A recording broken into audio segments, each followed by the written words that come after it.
Well, welcome to Bikes, Blues and Rallies. Different blog today. We're going to take the Harley here and we're going to head down to Dublin to see $1 Million Bogan. So, see if it was a good turnout. Get to meet the fella after watching him for years on YouTube. So, I'll switch back on when we get down to Dublin, so I will. Right, so we're not far off Harley-Davidson of Dublin here now, so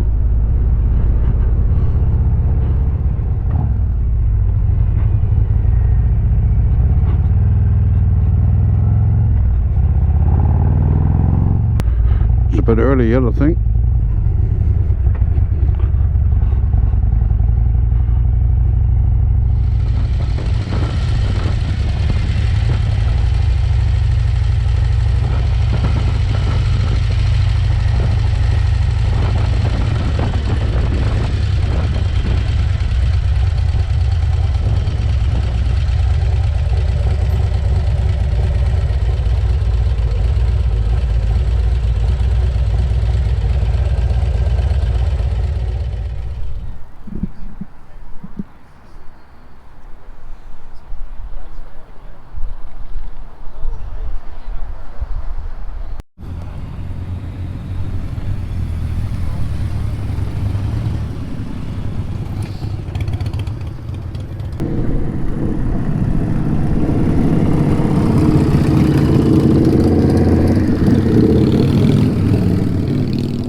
The frame eventually snaps. No way. As well as everything else electrically you can think of that happened. Where is it now? Well, it's in England. It's in England, it's back to the shop. In a ditch. I didn't ride it across. No, I had to take it back to the guy, but I did nearly 2,000 miles on it, so I just, it just packed up, yeah. You may want to turn them lights off, you'll be pushing that one as well.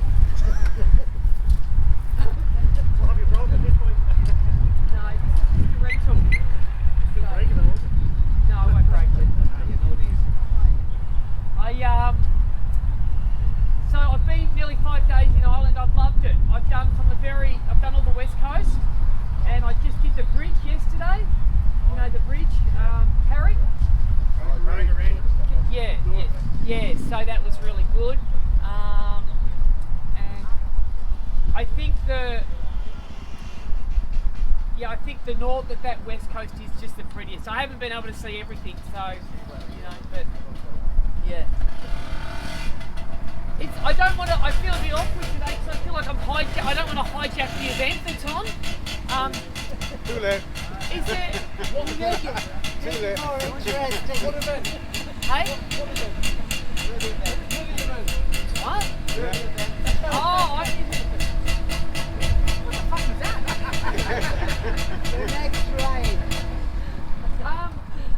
Looks like a fucking DeLorean. And so I just want to say this, it's always humbling when I do a meet and greet. I do them, it sounds, without sounding like it's hard to explain, but I do the motovlogs. I was just saying to Mick, when I first did this thing, I do it for myself. I do it for my own mental health. I do it because when I'm riding, when I'm on a chopper, when it's raining, when you've got no indicators, when you've got no mirrors, when you've got no odometer, when you know what speed you're going, when you don't know what's in your fuel tank, and you're riding one-handed on the Applecross Pass at the top of Scotland, you're no longer depressed because you're close to death anyway, right? You're fucking like this, riding. And I never thought that the channel ever grow so big that you'd be inundated with messages on Facebook and Instagram and YouTube. Can I meet you? Can I meet you? Can I meet you? So I generally don't answer the messages because there's just so many. And if I did that, I'd spend my whole day talking to people and meeting people. Oh, can you come here? Can you come there? So I just organise sort of a one-off meet and greet. So part of my head says, oh, it's it's all ego, but it's not. It's for me to actually say thank you to you for following my channel. Because of you guys, I make about 10 cents a day because of YouTube. Because there's no money in it. If anybody's out there thinking I'm going to be a YouTuber because I'm going to be really rich, that is a dream. So I just want to say thank you for following me. It's very humbling. You know, I go out, particularly during COVID, it's like I'm a fisherman. I go out and I catch the content, I bring it home and I vlog. This vlog I'm trying to vlog on the go. I'm trying to edit on the go, which, as you would see, editing, I'm a perfectionist. I like to, deliver good content. It's emotive. I try and make it. People say to me, "Why did you go on the chopper?" Do you know what? If I'd taken this, how boring. Reliable, easy to ride, sit on the hill 150 k's an hour. But the chopper, what a nightmare. And the nightmare's only just beginning. So I'm looking to create content. Now, when I saw that chopper, he wasn't a rental company. In fairness to him, he was just selling it. I rang him up and said, "Can I hire it?" And he lent it out to me. And of course, like anybody, like a lot of people that only ride their bike, it might have been sitting there. Once I ride it, when you're off and on it 10 times a day and you put 1,000 miles on it in a week, you soon find out everything about a bike. And in this vlog, that's what it's about. I'm finding everything out about this little chopper, so it's not, but I think it's interesting. It was hard at the time, and I just want to clear a couple of things up. People have accused me of staging stuff. Oh, he deliberately fell off his road king, he fell off the road glide. Hand on heart, I'm like, kids, I wanted to say that, but I've never staged anything. And the reason I fall off is not that I'm a bad rider, it's just that when you're wrestling a 400 kilo road glide that's fully loaded with a passenger in the sand, in 41 degree heat, which is about 105 degree Fahrenheit, for all you armchair experts out there that know how to fucking ride better than me, that would never drop their bike, you drop your bike. You do. Because the sand will grab you, and people tell me you should power through it, and lift the front wheel up a bit. Oh my God. You can't do that on a humming sand. You just gotta hold it, and it's a fight, and it's a wrestle. And again, for me, in the last vlog with Veronica where I went to the meteor crater, did some of you guys watch that one? Yeah. Did you like that one? Love the camping and your swag. Sorry? Camping and your swag. Oh, that was it was so hot. Yeah, they think a nice sauna. Portable sauna. Oh yeah, it was really comfy. I know how to treat a girl, mate. Did you see in the morning when we woke up and the spider was on the, and I flicked it at Veronica and she goes, "Why would you flick it at me?" Gotta get the content. Gotta get the content. Don't mention the flies. Oh my God. But can I just say this, we don't go out, and this is why David Parry's so good and why Veronica's so good, we don't go out and say, "Let's make some content." We just go out and ride. And I have to poke the bear to get some sort of content, you know what I'm saying? So I'm good at winding people up, and David, when David snaps, he snaps. In the middle of Australia, did you see when he snapped and he said, "Hookera! Hookera!" He was doing burgers in his leg. He just went berserk. He wanted to go home. And half the time David wants to fly home when we're doing a motovlog, but then he calms down and we work through it. But I have to direct what we're doing, and what you see is a nice edited version, but it's stop, start, get the drone up. The drone's trying to follow me, it's just pissed off by itself. I've dropped the controller. Like with Veronica on the side of the road, the bike fell over, she scratched her boots. Do you remember that? Yeah. I scratched my boots. I said, "Well, I've just dropped my motorbike." She was, so it's all fun and games, and It's fun to watch. sorry? It's fun to watch. Yeah. So, is there any I'm happy to take pictures and all of that stuff, and I'll do all of that. Is there any questions, anything specific? Why was David in your kitchen at the start of that vlog? Did that do your head in? Yeah. I knew it would. David was dropping something off. He was picking up his motorbike. Our motorbikes were shipped from. Do you remember when we went to the tip of Australia? On the way back, when the rain did catch up with us, I mean, it took the whole road away, yeah? So I had David's bike shipped to my house. He just came to Tasmania to pick it up that day, and I was leaving, and I just thought it'd be good to put it in the cupboard and just stand past him, and then never put him in the vlog. I thought he was going to appear like he did in the monkey bike and that music. Yeah, well, you'll know when that he does join you in this series. I won't tell you exactly when. This is a long series. This is it's 72 days long, and on day 27 at the moment. It is exhausting being on the road. It may all look like I'm fighting all the time with hotels because of their shitty internet service. That's the Hilton chain. The Hilton chain in the world. Can you put that on social media? Only £300 a night. How dare I demand internet? How dare I complain? Yeah. Any other questions? What's your plan in Ireland? What's the next step? Today I'm going to drop by, I might do a bit of the ride today. I'm going to drop my bike off, and then I'm staying the night in Ireland, in Dublin. Then I'll catch the ferry home tomorrow back to Manchester. I'll say goodbye to the Bobhead boys. Can I just say this, the Bobhead guys, forget about me promoting their products. They brought me over to the UK. I wasn't coming here. They brought me over, they paid. I've known them for a long time. They're a great bunch of guys. I just want to say that. They're a Manchester small company having a crack at a global brand. I wear their gear, so does David. It's good gear and it's fairly affordable.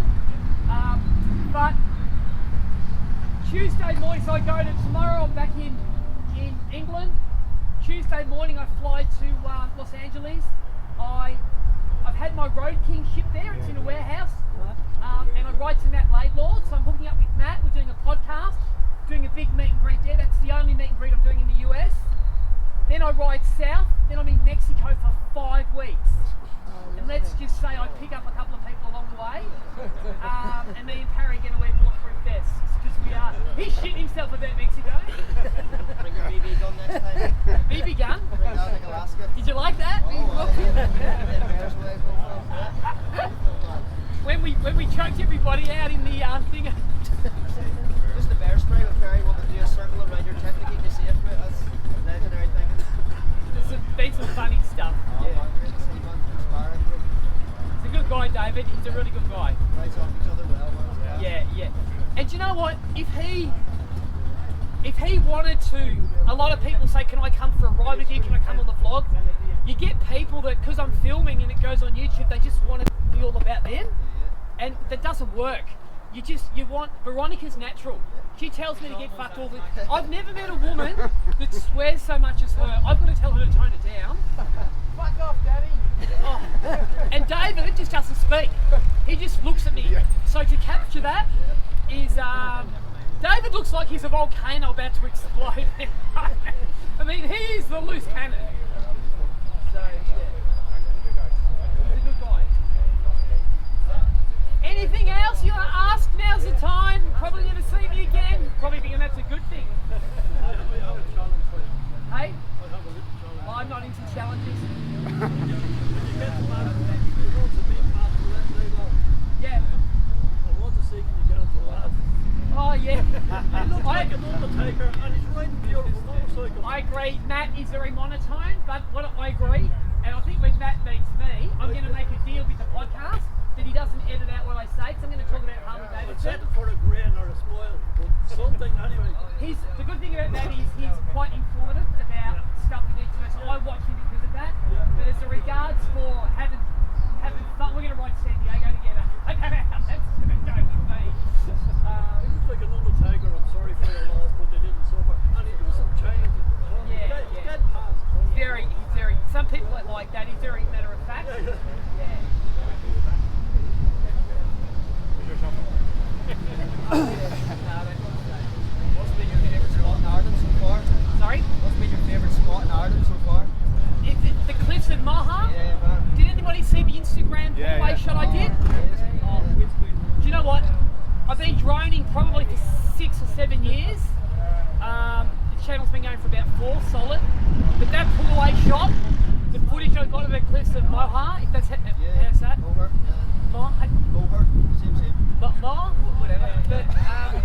potato, tomato. The best.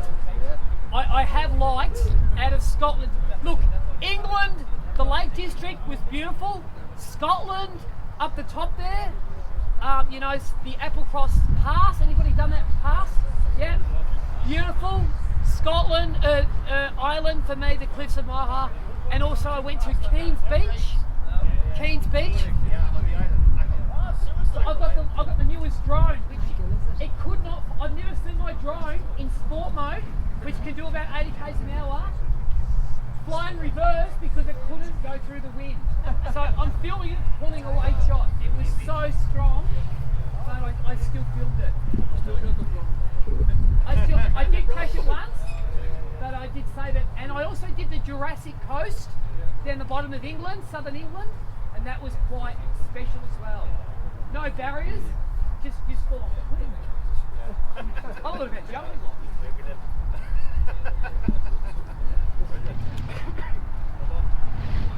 Anything else, guys?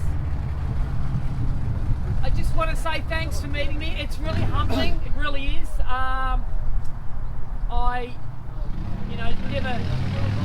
You always want your channel to grow quicker. It's just a long slog. If anyone's followed me for a while, you see it just, you know. The reason why my channel, 111,000 followers might seem like a lot to some people, to others it may not seem much. It's because I swear a lot.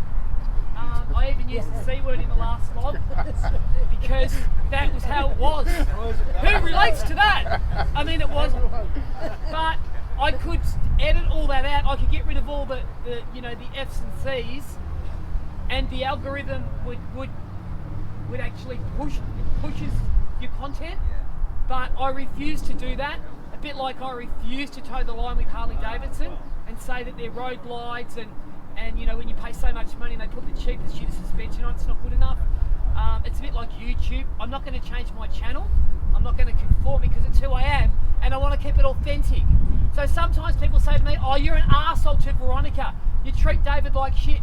Well, when you're on the road with someone for 11 single days straight, and you're in the stinking heat and you're shitty, I can edit all that out like a lot of other motovloggers do, and they just create this perfect human being. But that's not reality. The reality is you do crack the shits. I've thrown my helmet numbers of the time. My GoPro doesn't work half the time. I've slung that many times. So I want to leave that in because I just want to show that being a human, it's okay to be imperfect. Because the world we live in is all about being perfect, you know. Instagram, we've got to put a filter on. It's not okay to look the way I look. I've got to change it. I think it's all bullshit, you know. So I'm just trying to keep it real. So whether it grows to 1 million subscribers or it just stays the same, I don't care. But for me, it's just fun and it's an outlet, you know. What's your relationship with Harley like now? Have they reached out to you in a positive way? Or? No, I don't have a relationship with Harley, and it does anger me. I won't say too much about this, because I'm being videoed. But it's just disappointing that nearly 30 million views, and I don't think I'm hurting the brand. I think I've really showed the resilience of a Harley-Davidson. But it's sad that the fact that I'm going to the US, you would have thought Milwaukee would have said, "Hey Danny, we'll come and pick you up and take you to the factory, we'll run you around, whatever," and I just get nothing from them, you know. Now, I never started my vlog for someone to go, "Hey, you know, I want a pat on the back from Harley-Davidson," and I'm never going to vlog about that because I don't want it to be negative. But, you know, Harley-Davidson's, you know, in a bit of trouble at the moment again. Maybe they should start embracing just a couple of people that push their brand, that are real, not scripted, not Jason Momoas that are paid, but just normal people, you know, like blockhead, shake tree surgeon people that are pushing it, because they get nothing. Not a day where they get 6 influencers and you get to ride their motorbike for the day and they're in charge of it. Of course, that's subjective.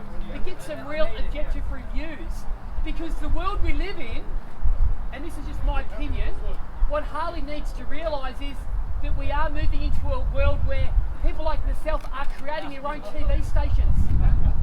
And in 10 years' time from now, people are going to be, it's just going to be YouTube. Forget mainstream. I hardly watch mainstream TV as it is. I actually watch reviews from people like me because there's no bullshit. In fact, when I see someone that's doing a review, I can pick a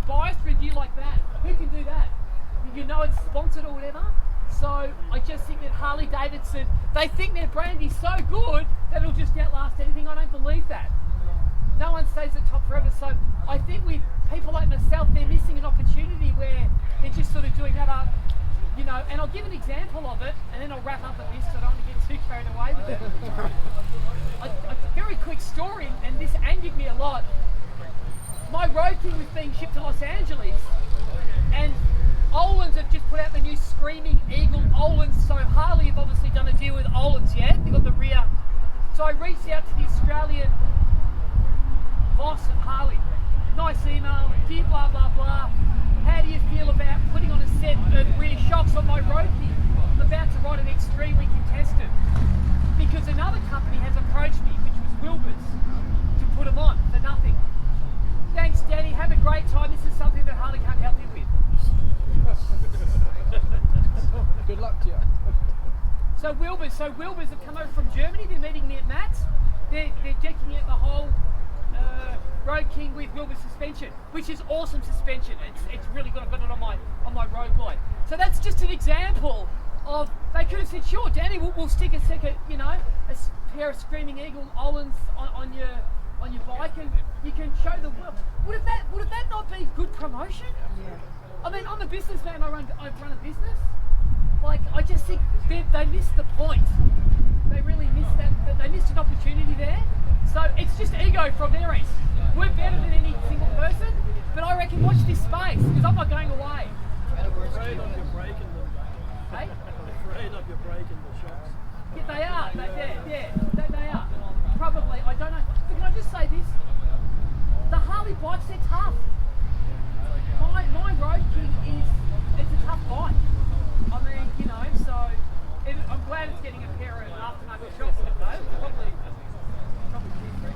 look, I do love Harley-Davidson. I love the dealers, the principals, the people that work for them, and I love their bikes. Like all Harley riders, I'm always going to pick faults in them, you know. But I do love the brand. I just, you know, being a business owner and knowing a little bit about business, I just think that you have to keep moving. And if you don't keep, you know, if you don't like change, you're gonna hate extinction even less. That's what happens. No one stays at the top forever. You know, so that's just my little. That's just legal. That'll just pass.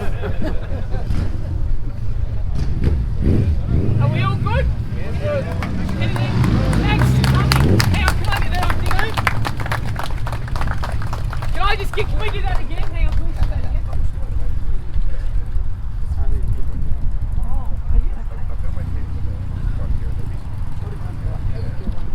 Guys, can I just say that again and can you clap again so I can get it? And then I'm going to say island and then everyone cheer. Can we do that? Yeah. So guys, I just want to say thanks for coming and thanks for having me. I appreciate it.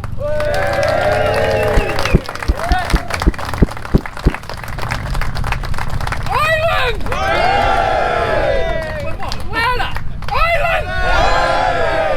Island! Thanks guys, thanks for coming. Thanks for coming, Danny. No worries.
You stopping for a coffee? Good lad.